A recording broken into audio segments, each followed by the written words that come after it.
Blair Witch Project. Again. This is our third attempt at making the Blair Witch Project. It's cursed. From 1999, trying to make this video. The first time we went out with some buddies, we were out in the wilderness. We had a bonfire. Everything was great. And we ran into audio problems. We were trying out a new mic. And it was unusable. And then, like an hour ago, we tried one. And the camera died. And it corrupted the file on the camera.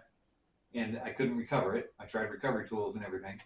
So here we are, giving it a shot for the third time. Third time's the charm. It's the curse of the Blair Witch. That's what it is. So, welcome again to the Demented Collective. We know this movie like the back of our hands now. A little too well. So three film students vanish after traveling in a Maryland forest to film a documentary on the local Blair Witch. And that's the synopsis. Short and sweet. Yeah, Heather, Mike, and Josh. Heather, Mike, and Josh. Yep. I am very intimate with their names now. Know their names. I know who's who. It's directed by Daniel Myrick and Eduardo Sanchez. Myrick, this is all he's known for. He did only Blair Witch stuff. Yeah. He did the sequel, Book of Shadows, which isn't very good. And he did the 2016. Yeah, in my research, I did some film, or some, while we were waiting, I did some research and got familiar with it. Okay. Book of Shadows was actually been turned into in the lore is a film within a film, as it was actually or something like a reenactment of some other events or something like that. Okay. I don't know. I'm gonna have to just watch them all again, which I'll have to probably force myself to after talking about it for the third freaking time. Yeah. We had all these cool notes and everything that we talked about, and now it's like, geez, we'll try to bring them up again. Yes. So he did the 2016 Blair Witch also. Which I did check, yes. The main character of it is going and finding, the plot of it is he sees a video of someone that looks like his sister Heather, and so he goes to the town of Burkittsville, to Maryland, to find his sister. So it's a quick follow-up, like she's been missing for a little bit. For quite some time. Oh, it's quite some time? Okay. Yeah, because I haven't seen that one, so I'm not sure. Yeah. So, I mean, there was some more interesting stuff in it. I mean, yeah, Okay. and they are working on another Blair Witch film with Blumhouse. So for that one, I am definitely legitimately excited because I love Blumhouse. Okay. Eduardo Sanchez, the other director, he did a segment of VHS 2, and then he's been directing a lot of TV, and that, you said it was on Shudder. Satanic Hispanics. Satanic Hispanics. Yep. It's not technically the first found footage. What was the first one? Do you remember what I said the previous two times? Connection 1961? Yeah, The Connection 1961, about a director following heroin addicts kind of thing. And it was a mockumentary as well, I'm guessing. No, it's very serious. No, I mean, not an actual documentary. Yes. Portrayed to be a documentary. Correct. He hires actors and all that. So, which found footage films they're one of two things. It feels like they're either mockumentaries or they're horror. Another example of a non-horror, I mean, I guess you could call it a body horror, mockumentary style film, District 9. Oh, yeah, that's true. Sci-fi. Okay. Yeah, aliens and all that. Yeah. What was the next found footage movie? Cannibal Holocaust, the most notorious one. 1981, yep. And then Blair Witch. The one that is It set the bar. Yes, exactly. It is It basically created the whole new genre. Yeah, it's the Halloween. It did to found footage, what Halloween did to slashers, what Poltergeist. Absolutely. Yeah. Exorcist did to possession films. We've been doing this for a while today. It's just, we did an episode of Erie, Indiana today. We've had a long day. The marketing is what made this movie go nuts. Yes. It was marketed as real. The actors were listed as deceased or missing. Like Heather's mom was getting note cards, like sympathy cards. Sorry Which for I the think loss. they took a page out of that one from Cannibal Holocaust. Oh yeah. And these guys went so far that they made fake newspaper articles, TV news reports. They staged interviews with actors posing as cops, townspeople, detectives, that sort of thing. And it was in the Guinness Book of World Records for the top budget box office ratio. It cost $60,000 to make, and it brought in a whopping $248 million. It only took 8 days to shoot, and it should have been 7, but one of the camera's batteries ran out, so they had to charge that overnight. It's a short movie. It's in 1 hour, 18 minutes. Yes. What are you looking at? Hey, that's us. I'm adding notes because some of the stuff we didn't put down or talked about doing for future content. Ah, okay. It stars Heather Donahue as herself. They all go by their real names, and it's something that she absolutely regrets because she feels this movie typecasted her. She couldn't get work. She did some TV and stuff, notably one of Garrett's favorite things. Last television performance was in 2005 for an episode of It's Always Sunny in Philadelphia. That's how long that show's been on. Yeah, just watch that episode. Yeah. Or just watch It's Always Sunny. Yeah. I can't. She's on, and it's always one of the early ones. I'm tired of explaining that. I tell you what. Right. And now she's a pot farmer. She grows medical marijuana. Yeah. Just like Marshall from Erie, Indiana. Yeah. Facts. Yeah. She changed her name to Ray Hintz. And Also says she wrote should. a book. Yeah, and she shouldn't. She said she shouldn't have used her real name. Michael Williams as himself. He's still doing stuff. He was in Satanic Hispanics, directed by Edward Sanchez, director of this one. Josh Leonard as himself. He's still working. 91 credits under his name. Does a lot of TV. So it opens with a screen card. In October of '94, 3 student filmmakers disappeared into the woods near Burkittsville, Maryland, while shooting a documentary. A year later, their footage was found. And then it goes into the movie, and we meet the 3 main cast, Mike, Josh, Heather. Yep. Get to know their personalities, that sort of thing. Started off with Heather showing around her house. Who was next again? Josh? Josh. Like, she knows Josh. She's hanging out with Josh. And they go pick up Mike. And it's and Heather's Josh, first time meeting Mike. Yeah, and Mike didn't even, you literally just see outside his house. Right, yeah. And then they move on to Burkittsville and start interviewing townspeople. Yep. And a guy explains about Rustin Parr. Yep. From the 1940s. Yeah, he's from the 40s or 50s, somewhere in there. He was a killer, child killer, and he would have one of the kids stand in the corner while he killed the other, and then he would kill the one in the corner. Yep. And that's kind of foreshadowing of things to come. And this movie has one of those endings that everyone knows, kind of like Sixth Sense. Everyone knows it, even if you haven't seen it, you know the ending. Oh yeah, that's just one of those things like this Psycho.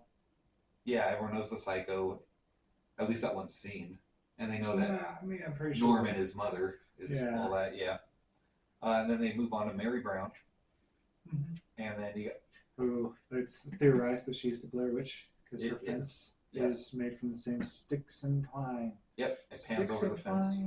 Sticks and stones will break my bones, but Mary Browning creeps me the out. Yeah, and then there's another reason I'll touch on it when we get to that scene. They talk to 2 fishermen who are like, that's me and you. Like I was telling you last time we filmed this. Can we film it? I suppose. Yeah, ain't no supposedly about it. Oh, you're full of it. You have to. No, we need a yes or no consent. Yeah.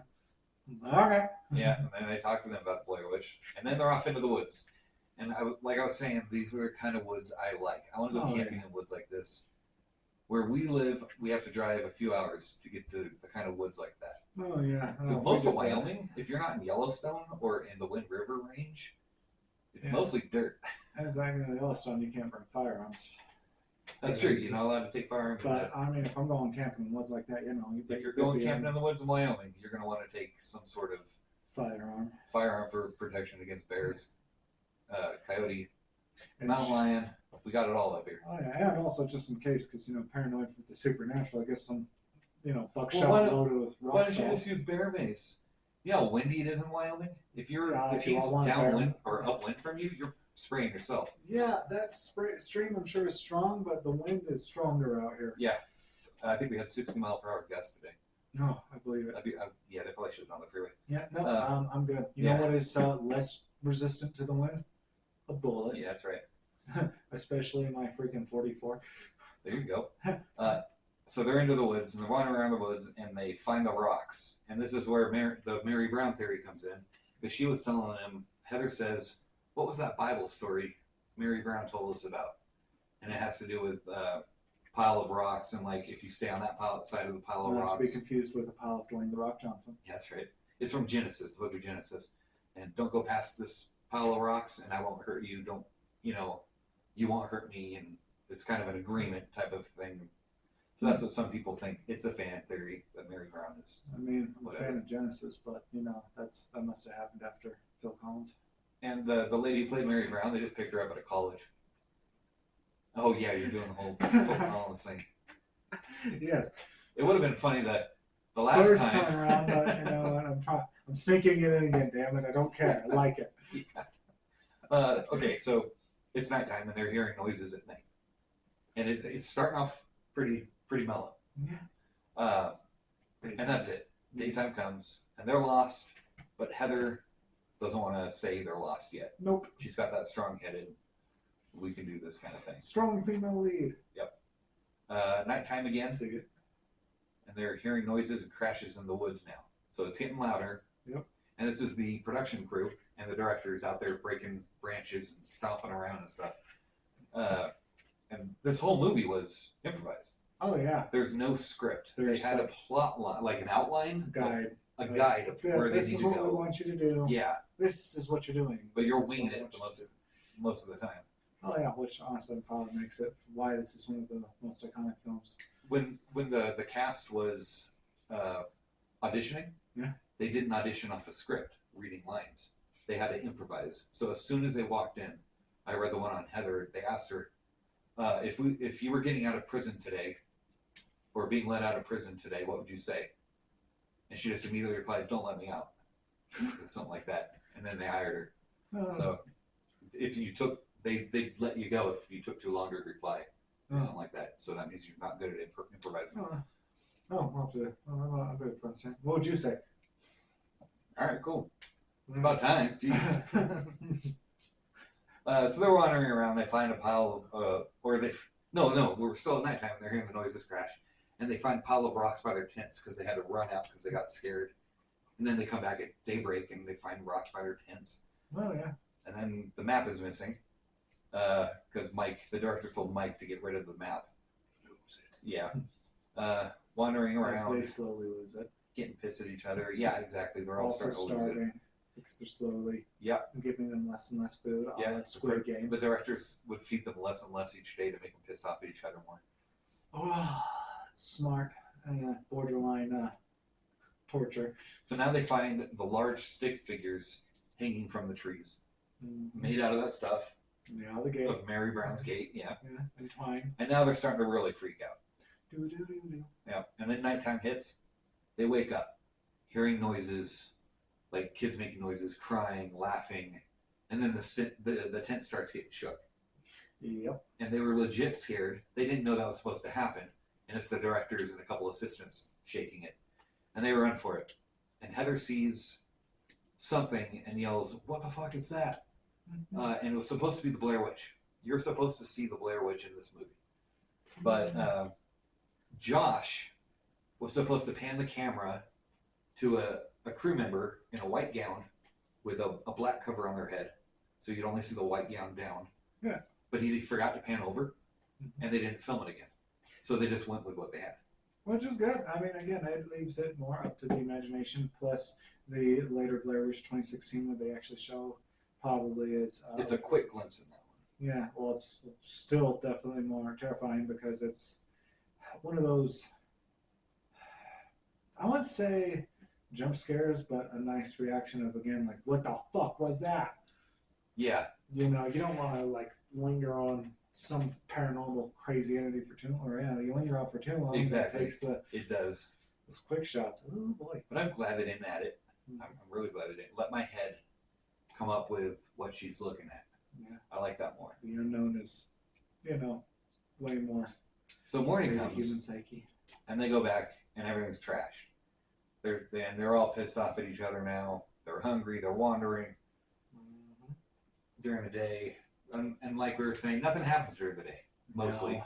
I think they found some rocks and they found some stick figures, and the rest of the time they're just wandering around yelling at each other. Mike eats some That's leaves. kind of annoying. Mike, oh yeah, Mike eats some leaves. That's right. So nighttime, they wake up. Josh is gone, and you can hear him yelling in the distance, and it sounds really cool. And it sounds like he's in pain, that sort of thing. And they go out looking for him, and they can't find him. And then daytime comes, and this is why probably Josh was in pain. She finds something wrapped in a shirt.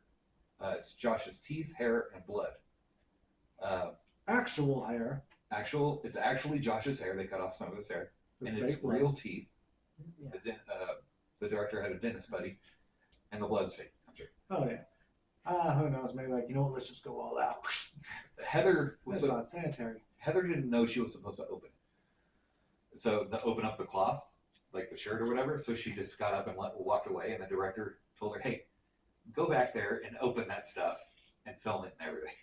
Yeah. So she might have been too scared to open it. Like, oh, I know what's in there. I don't want to do this. Is it a finger? Is Right. it his dick? Like, Is what it? am I going to find? So that's funny. I like that.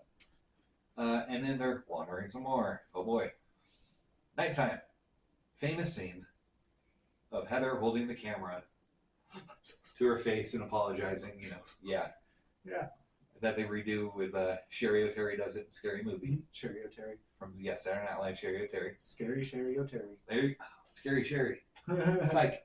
That's our psych reference. Yes. Oh, we're gonna have a psych. That's we gotta have a psych reference and everything now. I think we've had a psych reference in every episode we've done. We talked about it, yeah. All right, sweet. So they start. She's doing the apologizing, and then they hear Josh calling from the distance, and they go start walking towards his voice, and they find the creepy house. So they go inside looking for Josh because he keeps calling out, and which in reality was speakers in the woods that the directors had put up with recordings of Josh. Yeah. They had recorded earlier. Yeah. Smart. Can you imagine if they stumbled across one of those speakers? I mean, they wouldn't have filmed it, or they wouldn't have put it in the movie. They're actors in the end, so I mean. But I mean that's what I'm saying. I don't think they did because of the genuine reaction at the end. Yeah. They go inside. They're looking for Josh. Josh keeps calling out. Mike goes down to the basement, I think, and goes silent. And his camera falls to the ground. And it's like turned sideways, looking at the ground.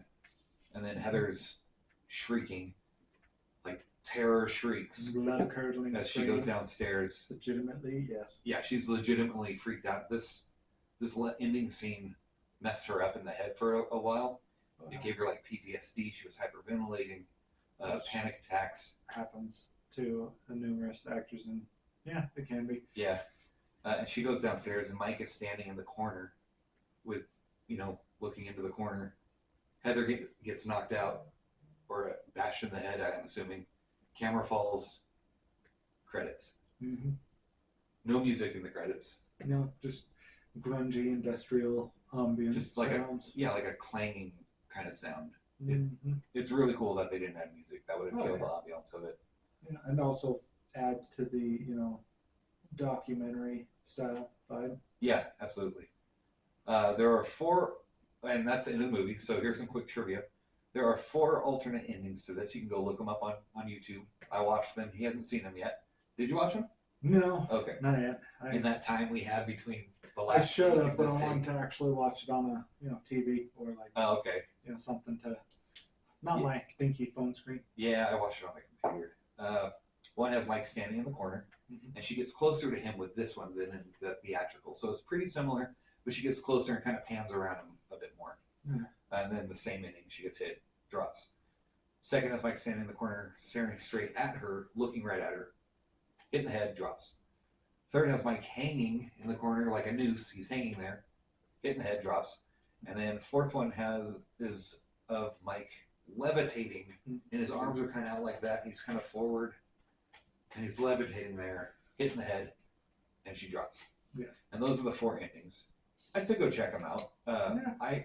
My favorite is the one they went with in theatrical because it hits that foreshadowing of what Parr was doing back in the 40s and 50s. Because then it makes you think, was it Parr? Uh-huh. Or was it the Blair Witch? Or was it the Ghost of Parr? Or Oh yeah, and I mean, obviously, this with they went through and they added a lot more lore.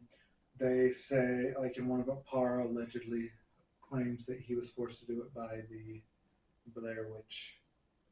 Or oh, that's right. Yeah, there's lore to that. No, yeah, there's a whole lot of lore to this. dude, they got books, they got comics, they got TV spotlights, they got games. There's There's a bunch.